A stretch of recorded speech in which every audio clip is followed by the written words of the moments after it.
In today's video, I'm going to show you how to adjust the lowest value to make your charts look better right here in Google Sheets.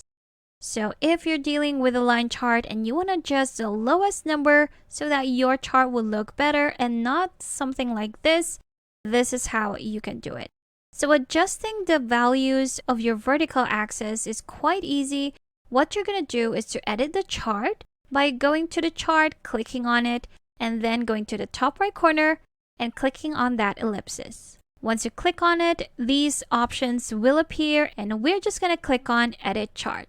So on the right side, we have your chart editor, and the way that we're going to adjust this value right here would be to go to Customize on the right side, then select Vertical Axis. Here we have it. So scroll down to see your other options, and here at the min and max, we're just going to put in the lowest value from our data. So basically we have the lowest, which is 250 right here. If we wanted to adjust this line right here to go all the way down here, what we're going to do is to just enter the lowest value from our data set. And for this example, that is the value of 250 euros. So once I enter that, you'll see right away that that line has adjusted its position to the very bottom of that vertical axis. And there you have it.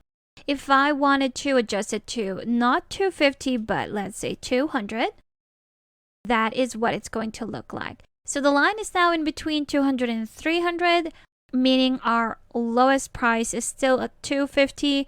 But again, if we want to adjust that to 250 so that the line would go all the way down, that is what you're going to put with your minimum value here on the vertical axis of your charts.